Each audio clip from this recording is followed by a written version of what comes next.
back to Filter. I'm Diane Mizota, and we're counting down the worst games of all time. The rankings for Filter shows come directly from the responses you post on the G4 website. To make your vote count, log on to g4tv.com/filter and select the Filterator. Then choose a category, vote on a scale of 1 to 10, and we'll take care of the rest.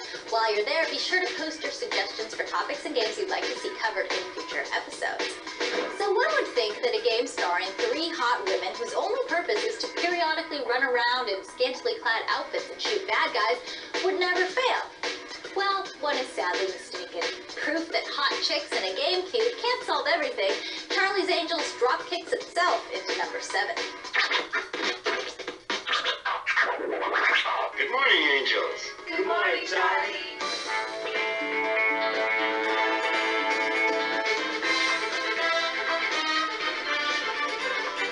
Who doesn't like Charlie's Angels? Really, come on.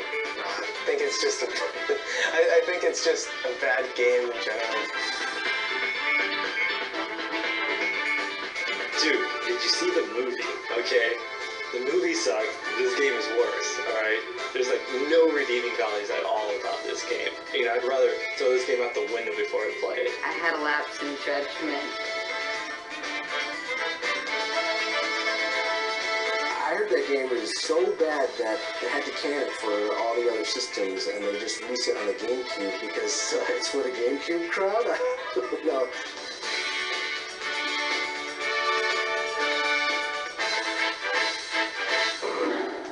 And just when you thought it couldn't get any worse for those femme fatales, they made Full Throttle. But they aren't the only entertainers to make a mockery of the gaming industry. Take Aerosmith, for example. They actually thought using a musical sonic assault weapon to rescue them would be fun. I'd rather watch Ben Affleck in Armageddon than play Revolution X on the Super NES. It screeches in at number 6.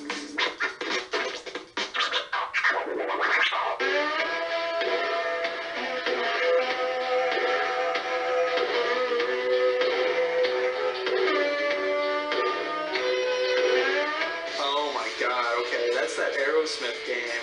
I used to make fun of this game all the time. The man is trying to keep you down, and you're gonna fight him with the music. I think you shoot CDs at these.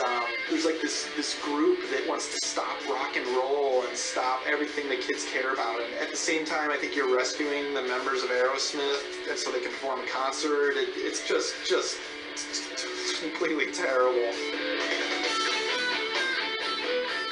I mean, I think I'd rather see a game with like Whitney Houston or something. I don't know, I think they probably would have been better off with a game featuring the Kiss Army. If you're watching this, then they've taken over. It was a game that should have never been made. I think Revolution X is the worst game of all time. We hate to cut the hatred short, so we won't.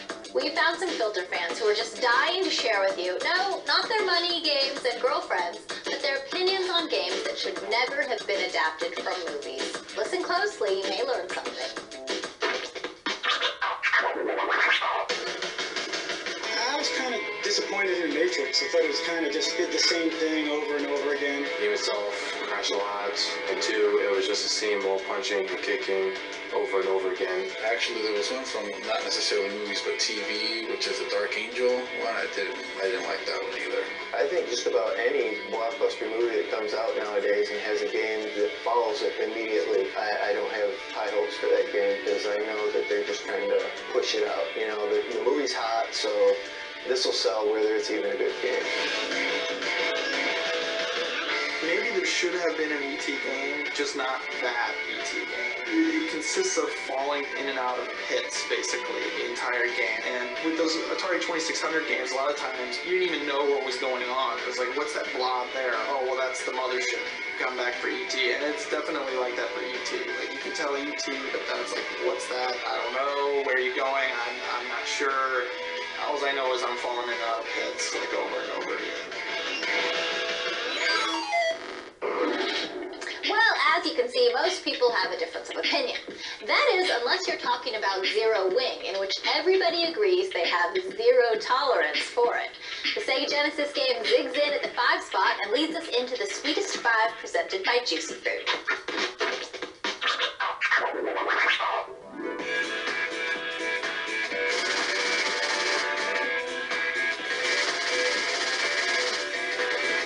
dispute Zeroing. I don't think it's that bad of a game. It's actually a pretty solid shooter. What was bad about it was the translation was really bad. It was the English that was bad. It wasn't the actual game that was bad.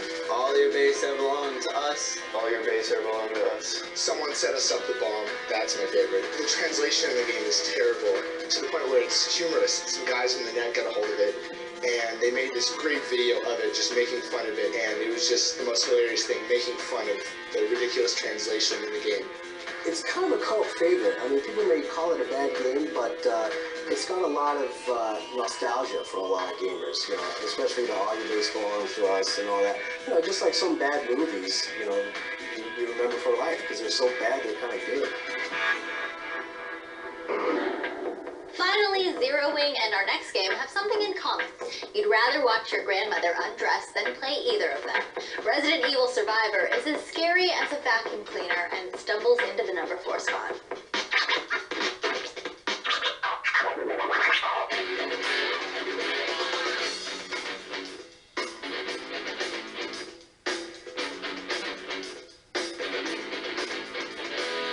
Resident Evil Survivor was an awful game with bad controls, bad graphics, bad storyline, bad voice acting, just bad everything. It should have just never been made. It sounds like such a great idea, you know, take Resident Evil, put it in first person, and let people shoot zombies with a light gun. Like, it sounds like a natural idea, but especially for such a great series, it was just boring. I mean, the controls were awful. It was hard to turn around. You'd be getting hit, and you know, it's very slowly, like over the course of a minute, like turn around to see what it is that's, you know, clawing you in the back of the head. It was basically playing the first Resident Evil, but in like first person mode. So if you knew the first one, you'd just like, oh, okay, bang, bang, everything's dead. For decades, a movie star's mysterious death has puzzled the world. Will Bruce Lee's bad luck continue as he claims the worst video game of all time? Or will the spot be dominated by a legend of another kind? Either way, it sucks to be number 1 in this countdown. The mystery is revealed when we return.